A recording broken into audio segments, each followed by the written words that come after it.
Well folks, we're at Silverstone, and regarding Smelly, she has, shall we say, a tenuous link to Silverstone. Firstly, back in 1965 when they launched the original 250 Continental GT, as well as the ride from John O'Groats to Land's End, they did several laps of the circuit here. In 2013, at least I think it was 2013, when they launched the 535 version, they did the same again. We've had a bit of a delayed rundown because Smelly doesn't like the M40, and really I wasn't going to come here, but it has actually worked quite well. Why doesn't she like the M40? Well, back in 2017 I come down a little bit further than this part of the world on the M40, and the engine blew up when she dropped a valve. New engine, fine since.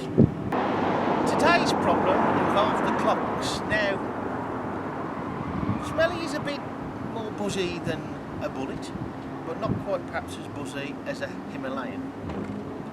I've always had trouble with the bolts coming loose on these brackets here, underneath here. And after the last time, new bolts, nice stainless ones, some goo on the threads.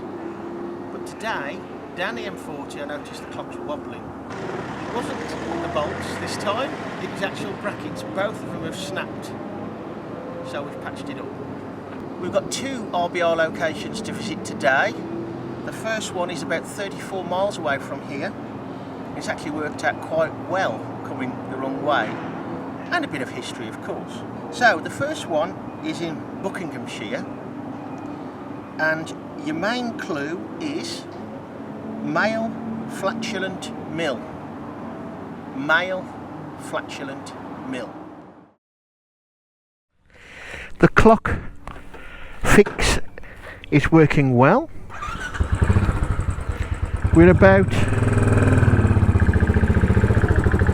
7 miles, just over 7 miles from our first one today. Of course it's been a little sluggish compared to what we had planned due to the clocks, I suppose. Oh, road closed ahead, great. So we've I think we should have gone up there, Mentmore, that's the one. I bet that's the road that's closed as well. Well, we're geared to go. Maybe it's an old sign. Not too bad a ride though. Once we were out to Silverstone and off the A43,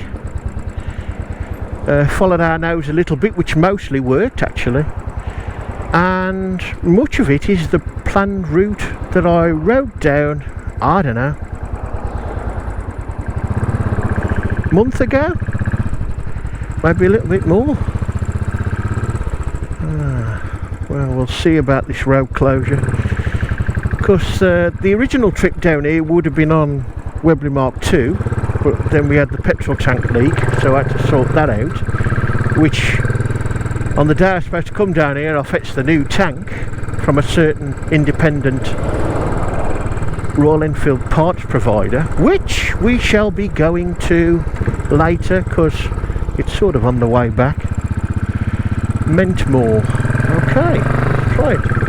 Well, those signs have gone, so maybe we're alright. Ah, look, this beautiful countryside. Oh, that's nice. Very nice.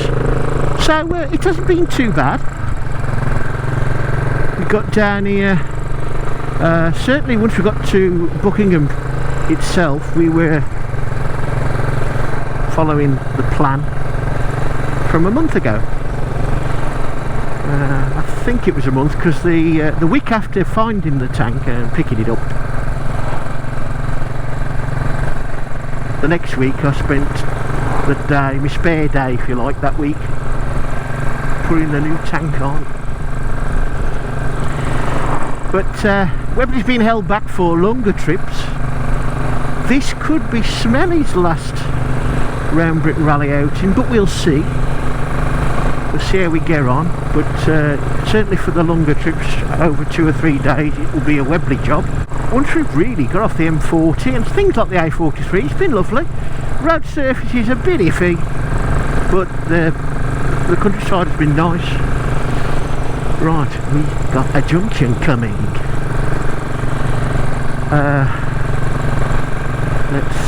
Let's see.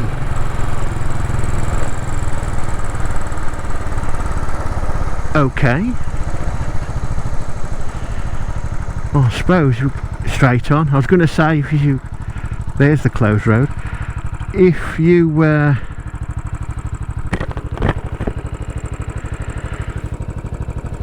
can't see a sign for where you want to go, stick to the straight route.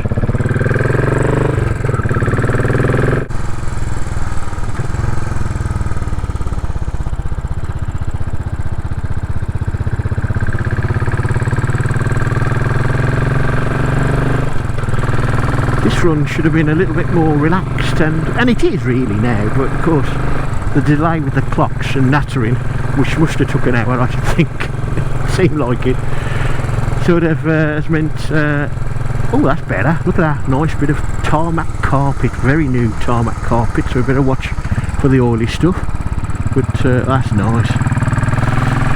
Yeah, so that delay meant we had to get a little bit of a move.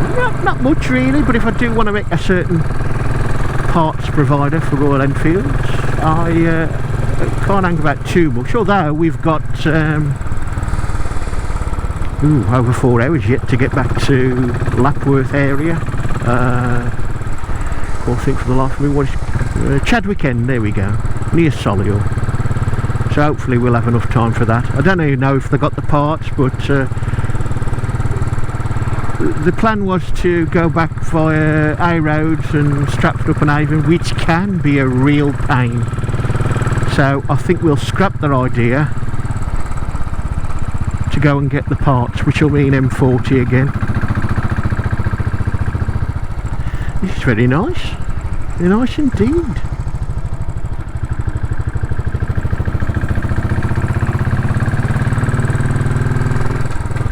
This year's rally has been a bit...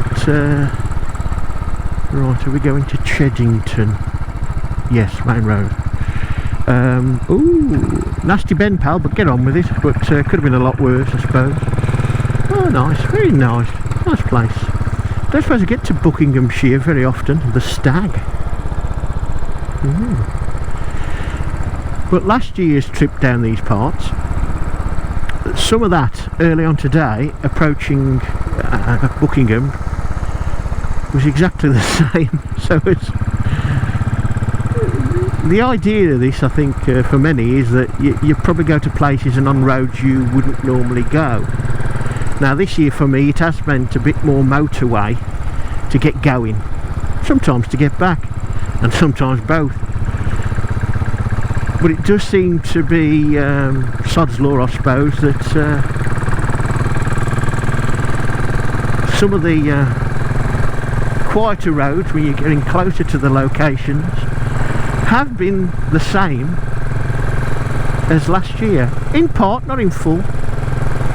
So we are already thinking about what we're going to be doing next year, and we don't know yet, although we've got a good idea. Of course I say next year because as I say that, it is this year. So for 2026, as we ride, we don't know what we're going to do in regards round Britain rallies. I suppose some of it will depend on whether the national road rallies come back and what their formats are going to be. I think we'll have a look at the map. Cheddington. I think it's straight on. I'm trying to remember without keep referring to the map, but we'll see.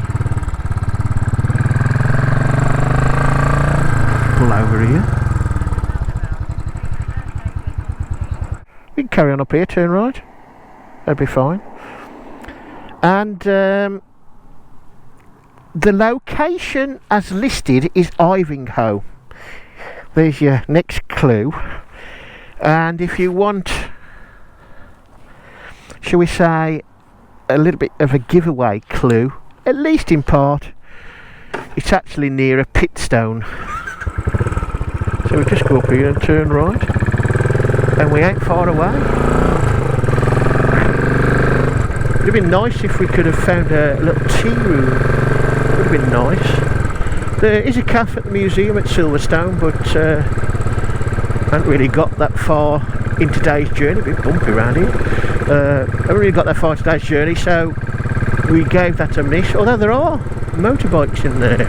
I think many, or at least some, of Barry Sheen's old bikes. This is another one, I'm afraid, folks, that it's not open on the day I'm visiting. And looking at the map all those weeks ago, I don't know if I'm going to get a very good picture of it because it's in the middle of a field, but we'll get what we can get. We'll head for Ivinghoe and we'll take it from there, and just keep a look at it. We should be able to see it, I would have thought, at least part of it. But if I can't get the bike by it with the ID card and I have to take a sign to prove that I'm there, I'll only get 50% of my points for this one, and we don't want to do that. So we'll just keep looking round, and basically I think we just keep riding round in a bit of a triangle, I think it is, maybe a bit of a square. Hopefully there will be a brown sign, but I won't tell you what it is yet, just in case there is, so you've got all the time in the world ish to try and guess it. I just realised actually as I was riding down here, the clue for this one is very much very much similar to the one for Cambridgeshire last year. Ivinghoe, okay.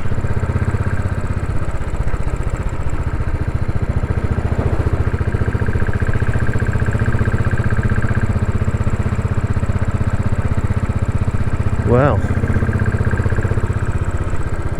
I suppose you could say this.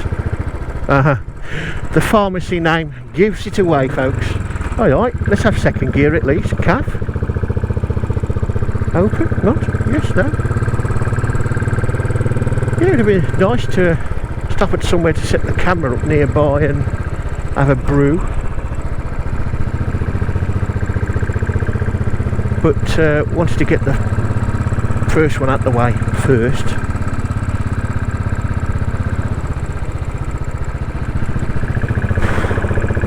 I like the speed bumps.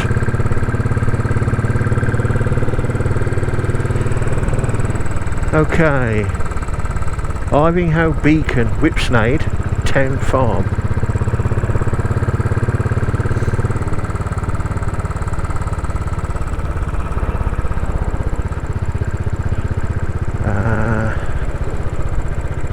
We'll carry on round this way. I suppose it could be by a beacon if the beacon is up on high, but it's not the beacon we're looking for. So we'll just pop round here. I mean, I could look at my details that I wrote down, but oh, let's swing it. Ah, now that looks familiar. That pull-in there on the right, although on Google Maps the pull-in had an information board, so it may not be that one. You know, well, let's say I've got a good feeling I'm close. Well, I know I'm close. I've got a good feeling I'm looking in the right direction as well, but you never know, do you? You never know. We'll carry on round. I have just seen it, and that was the pulley, and we can get a good view from the road on the bike, but one with the bike, I don't know. I won't hang about. I'll just turn round.